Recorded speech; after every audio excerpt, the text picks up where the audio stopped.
know when you're ready. Okay.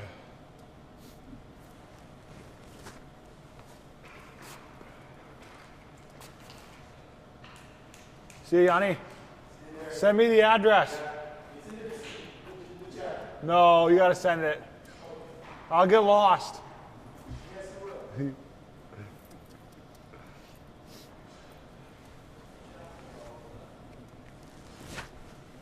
Go ahead. All right, cool. Can I just have you say your name, your position, and the team that you play for? Okay. Josh Doan, right wing, Tucson Roadrunners. Cool, perfect. I first want to talk about your time at ASU. It was so cool to watch you there with that up-and-coming program. Can you just tell me what it was like to play for you guys? Yeah, I think it's a super special experience to not only play college hockey, to get to play for your local team that you grew up cheering for that school, whether it was football or baseball or basketball. So it was an unbelievable experience and opportunity, and it's something that I'll take with me forever. Yeah, you were obviously the captain last year. What did it mean for you to wear that C on your chest? I think it's super special, and to look at the guys that had worn it in the past, it's obviously something you got to take with a lot of honor and responsibility when it comes to the university and how serious they take their hockey now. And hopefully it's something down the line where I can look back at it and build off and learn from. And hopefully there's guys on that team that can continue to reach out to me and ask me questions, and I can kind of be there for them still as it's over. Yeah. And you had one of the coolest moments this past year at the Mullet. You got to score the first goal ever in that arena. Tell me what that moment was like for you, and just what it means for your name to be in the record books like that. Yeah, it's definitely a cool experience, and it's something you'll never get to do again. It's just score the first goal in an arena is super special, but to score the first goal in an arena in Arizona is something different, just because of everything that's gone on in the past and dealing with new arenas left and right in the state of Arizona. It's definitely cool, and it's something that, once again, you look back on and you'll cherish with your family. And it was a great experience, and to see the excitement of the fans and the students and the players in the building on that night meant so much, and it just shows how much hockey is valued at the school. Yeah. The Frozen Four was last weekend, so quite a back take on the title. When do you think we're going to see ASU at that level? Yeah, I think obviously any given year they're a team that could surprise people. Obviously with the new facilities, they're going to be growing, and they're going to be getting some high-end talent. They've shown flashes the last couple of years when I was there of a team that can really do some damage, and beating Minnesota and beating North Dakota, and the years before beating Denver, and they got the ability to do it. And now with the new facilities and the resources that they have, it's a school that I'll continue to expect to do big things every given year, and anything less than a tournament run is a failure considered in that program. So when you have that going, it's definitely something that pushes your organization in the right direction. Yeah, and then obviously there's only the 6 conferences in college hockey. Do you think it's important that ASU joins one of them? Yeah, I think there's benefits to not being in one and benefits to being in one. Obviously, your season can take a turn at any given moment in college, and having a conference is something you can fall back on to make a push. But at the end of the day, you get to play better competition when you're out of a conference. It's something that goes underrated, as people think, since we're not in a conference. We didn't play good teams, but at the end of the day, we played better teams because everyone's independent games. They wanted to come play in Arizona and get to the sun, so we had to play, I would argue, a top 5 schedule this year, and who we had to play. And as a player, it's something you benefit from, playing against better people. And it's so there's benefits to both. Obviously, you want to play for something every year, so a tournament would be nice, but there's no real rush, I don't think, anymore. Yeah. And now let's transition here. Why did you feel it was so important to make the move and go pro now? Yeah, I think obviously it was something that my family and I discussed for a while, and we didn't want to make the jump too early because it's a big decision to leave school and to join pro hockey. But with where the team was at and the people that are in charge here, it's an organization that you can trust, that they're going to do what's best for you, and they want you to develop. And if they agree that moving on to pro hockey is the best for you as a player, then it's something you got to take seriously. And it was a decision that my family made, that we felt ready, that this was the time to do it, and especially with an opportunity to play playoff games adds a whole lot of experience. And obviously with the past weekend, it's something that we were right about, and that this team can make the playoffs and hopefully make a push. Yeah, and you brought it up. You guys made the playoffs last weekend. You had a huge goal to help get the team there. What does it mean for you so soon after turning pro to be playing in meaningful hockey like that, chasing the call? Yeah, I think it's something that you take for granted is playoff hockey. Obviously, in juniors, I played on a team that was really successful, and then at ASU we had our ups and downs and didn't get a chance to play meaningful games. And the last couple of years, my last 10 games weren't really for anything. And to step right into a do or die scenario is something super cool and makes the games more fun and entertaining, and it helps you as a player to grow and battle in more adversity games and games that mean something. It's obviously something you can take with you forever. Yeah. What has been your favorite moment since joining the Roadrunners? Yeah, I think there's a lot of things so far. Obviously, we've had a big road trip where we had some success early on that, but just joining this group of guys, and there's such a good culture here, and a good group of guys that want to help and want to win, and want to help you as a person and a player, which is super important to have around. And so there's not really one thing I can pinpoint, but just the overall experience so far has been unbelievable. Tell me about scoring your first goal as a pro.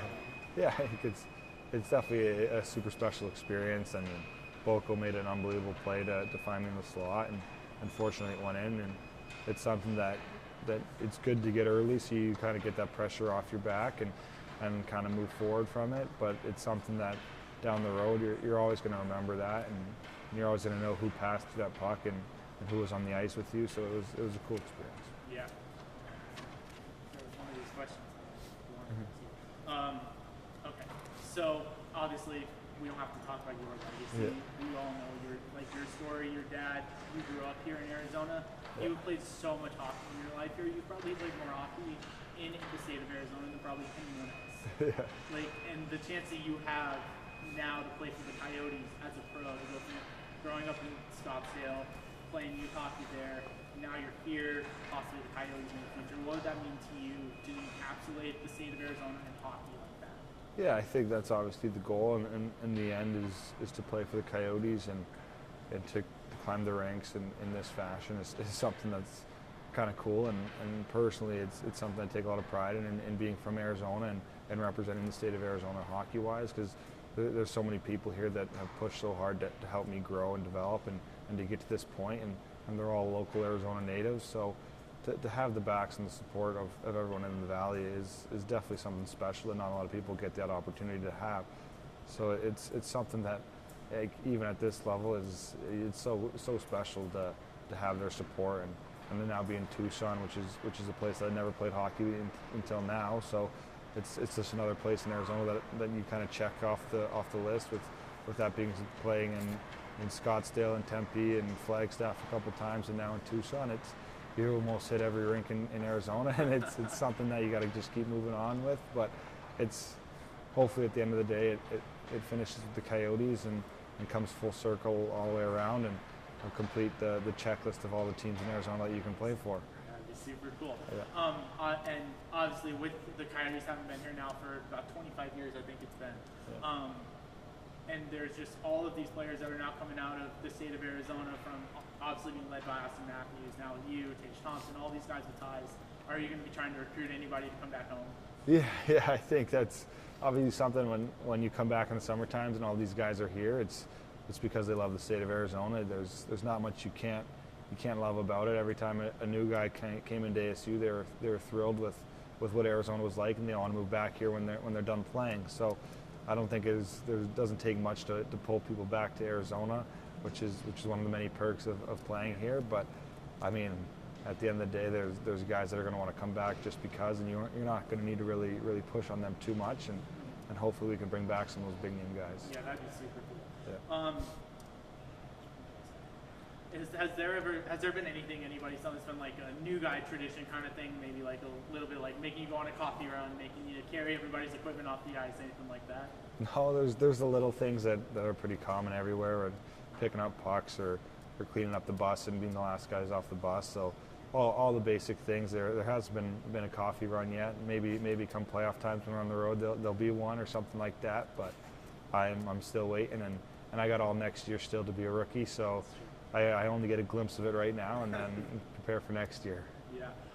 We were talking with Adam just a little bit. What has it been like playing with him? You know, that big veteran presence, captain of the team, playing on his line. What's that been like? Yeah, he brings so much calmness and composure to his game, but it also runs off onto his line mates, and to have an opportunity to play with a guy like him who's played a legit career where he's been in the NHL, he's played in the Olympics, he's done all these things where he's had a huge amount of success, and he's had success at all those levels. And when you get an opportunity to play with a guy like that, it's something you got to cherish, and really you can't take it for granted, because there's so much to learn, not only in practice but throughout games, whether it's just watching him play or him coming to the bench and just telling you something quickly. It's stuff you got to absorb, and we laugh. It's like talking to my dad. You got to be like a sponge and just absorb everything you can from him, and take anything he gives you and apply it to your game. So he's been a huge help so far, and I'm looking forward to learning more from him as the year goes on.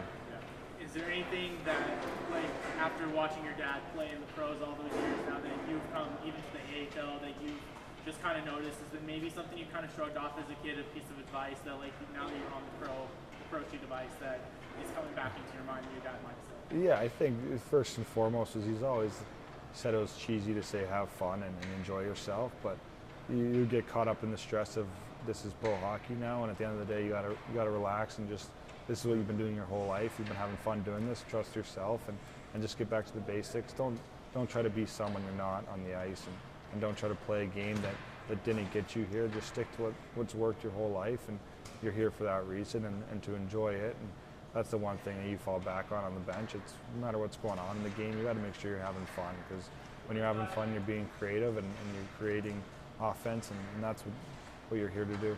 Yeah, and we noticed you were one of the last guys off the ice right here at practice. Why is it so important for you to get that extra work? Yeah, I think having Lars around, and he's been huge for my development in terms of skating, and having these other guys out here that are younger that want to help you get better and want to get better. It's something you can't take for granted. There's not too much time left in the season, so any ice time you can get is super important. So it's just something that throughout my life has kind of been not forced upon me, but just talked about, that it's something you have to do to get better, and that's what I've been doing. All right, let's imagine a few years down the road, you're suiting up for the Coyotes. They have that brand new arena, hopefully right there in Tempe, a few miles down from campus, and it's finally come the time where this team is one of the best in the NHL, and you guys win the Stanley Cup.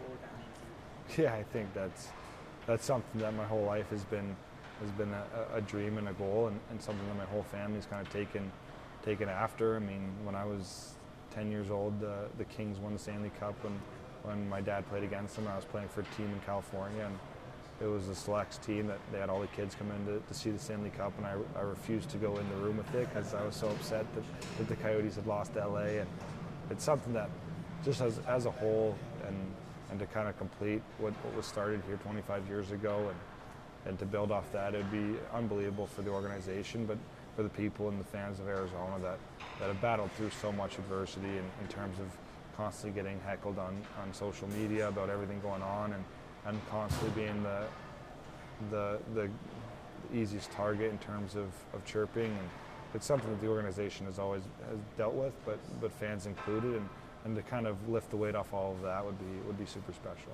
Yeah. All right, is there anything I didn't ask you that you want to tell me about just what this experience has been like being a pro, anything like that? No, I'm good. Thank you. Okay, yeah. Cool. Thank you. Just one more that just popped into my head. Yep. What's the biggest difference between playing hockey at ASU and playing hockey here? Yeah, I think the biggest difference is everyone talked about speed, and it's more than just speed. It's the quickness of the decision making from everyone all over the ice. Guys know what they're going to do before they get the puck, and you got to make reads faster. So it's not necessarily the strength and the speed of the players, because at that college level, it's a fast game, and people can all skate and are all strong. So it's just the decision making and knowing what to do before you get the puck. That's been the biggest step so far, and it's something you're always going to have to adjust, whether it's at this level or the next. It's going to continue to become a skill for everybody, and you got to just kind of adjust your own game to it. Cool. Thank you. That's all I got.